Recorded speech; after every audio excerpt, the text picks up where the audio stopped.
This is the GTN Show, and as the focus of the triathlon world is starting to move towards Kona, we will also be packing our bags very shortly and heading there too. Yeah, I can't wait for that. But however, this week we've still got recent race results we're going to be bringing you, as well as discussing whether celebrities should have a slot at Kona. We've got some tech news and a couple of stories that prove it's not over until it's over. Hi, I'm Tim Reid. Welcome to the GTN Show. As we look ahead to the Ironman World Champs, we thought it'd be interesting to know your thoughts. So we asked you who you think will be the women's winner in just 10 days' time. Well, the results from the poll are in, and in fourth place it was Sarah Crowley with 3%, and then very close, just ahead, Michelle Vesterby on 5% in third. Second was Heather Jackson with 10%, and with 79%, the out-and-out winner was Daniela Ryf. So you guys are obviously pretty certain she's going to win, and you don't have to wait long to find out if she actually does. Yeah, and this week we're going to be discussing celebrities racing in Kona. And over the last few years, we've had quite a few. UK chef Gordon Ramsay, professional surfer Sonny Garcia, NFL player Hines Ward, and even the Lord of the Rings actor Sean Astin. It is great that they're raising money for charity. We haven't got an issue with that. It's also great that they're taking part, exposure for triathlon, and just undertaking the challenge. But it does still spark some controversy. I mean, athletes have worked really hard to earn their slot. So for these guys just to stroll in and just take their slot seems a little bit unfair. I mean, there's also a little bit of the sort of safety issue of the fact that it's not just an Ironman, it's an Ironman in Kona where it's so hot, there's a cut-off time, so, you know, do they even know that they're good enough to be able to be in that? And I was going to say competitive, but I guess they're not competitive because they haven't qualified. Yeah, and I mean, Dave Mirra, who was a professional BMXer, turned to triathlon, and he actually said, I wouldn't take the slot if it was handed to me. I want to earn it out of my own right. It's an easy one to say, and I mean, having qualified myself, I think, you know, I would say that, and if someone gave me a slot, I'd say, no, I'm going to qualify.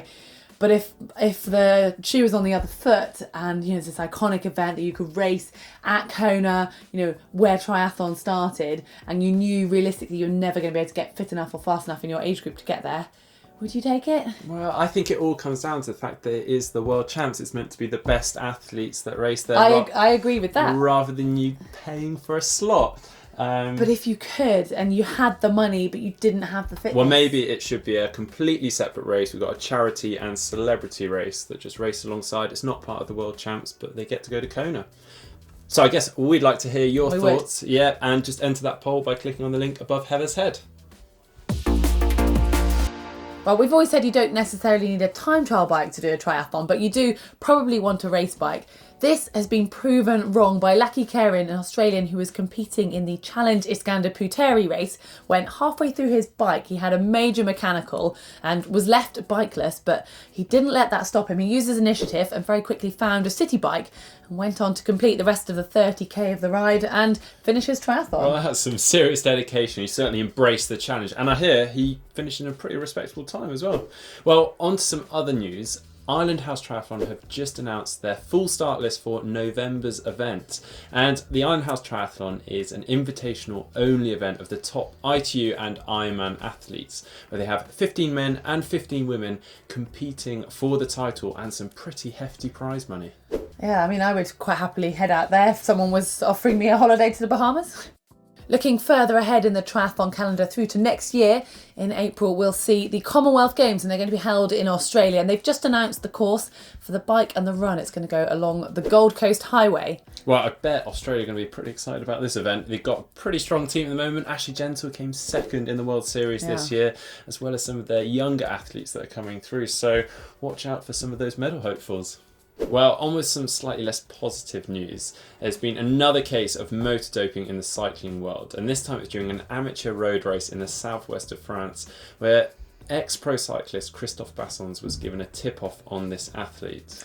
Yeah, well, he noticed him, and he actually, after the race, followed him in the car and asked to have a look at the bike, and it turned out that this athlete had used a water bottle to put his battery in, and then that had been wired through the frame. So a lot of work had gone into it. Well, let's not give this athlete any more attention. Let's move on to something nicer. Yeah, well, a more positive story from the Super League in Jersey. They had a corporate race there, and there was an athlete from Tavistock Tri Club, James Bale, who was doing the relay. Him and his friend lost one of their, well, they didn't lose him, he didn't make it to the race, got stuck in Miami, one of their relay members, and they were like, well, we're stuck, we need a swimmer. And I don't quite know how, but they managed to get Alistair Brownlee to join their team. It's not a bad addition to it. Exactly, pretty cool. The market for health apps and tools is constantly growing as we love to be able to measure how many steps we've taken, how many calories burned, the miles covered. But there's a relatively new and less known measurement called heart rate variability. And that allows you to measure the difference between each heartbeat, so the time between each heartbeat.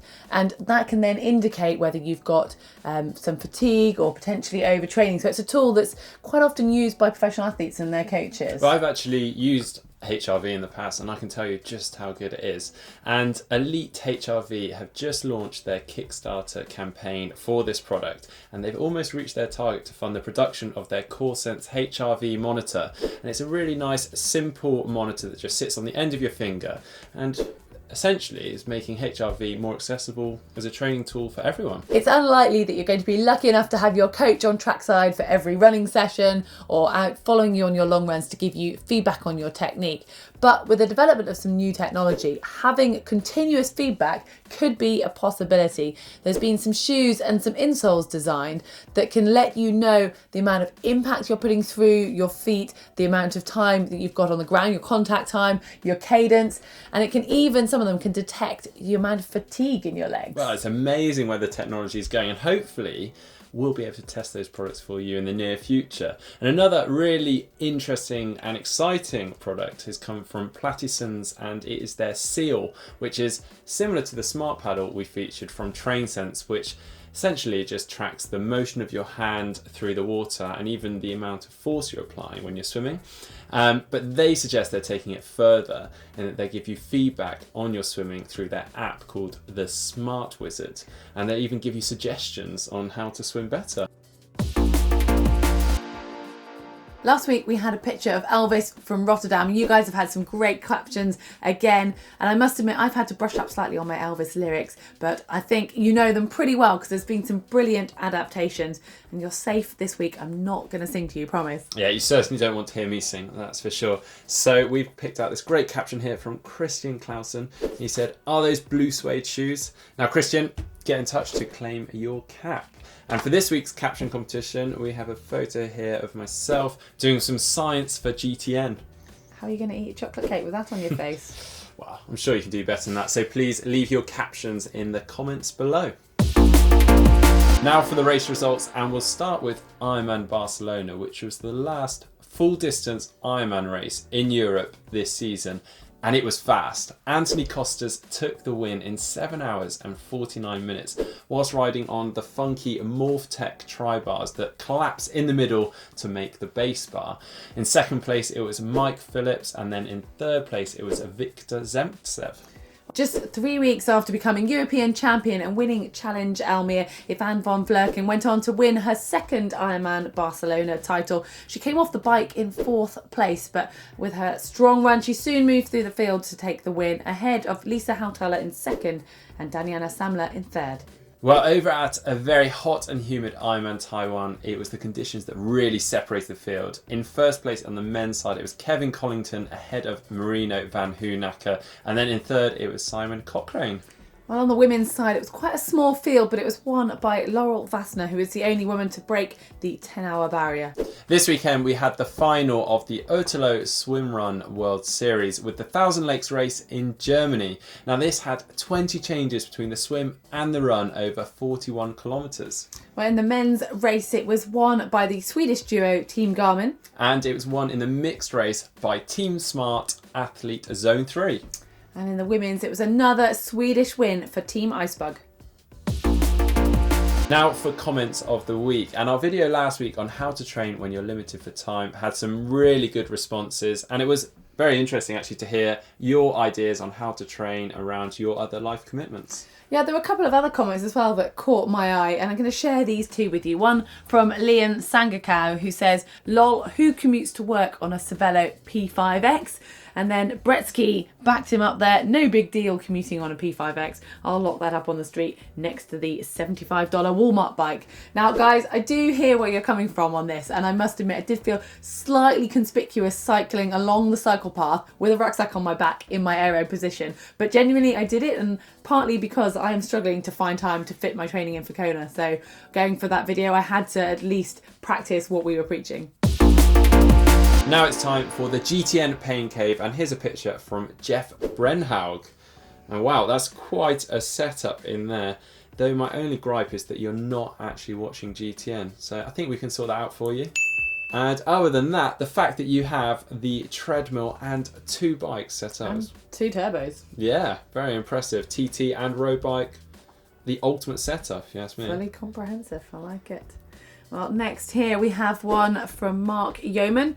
Now he's got himself a watt bike and a treadmill, and it looks like some motivating words on the wall to keep him going when those watt bike sessions get hard. Yeah, he's got the Zwift setup and all his medals on the wall as well. Yeah. Very nice, Mark.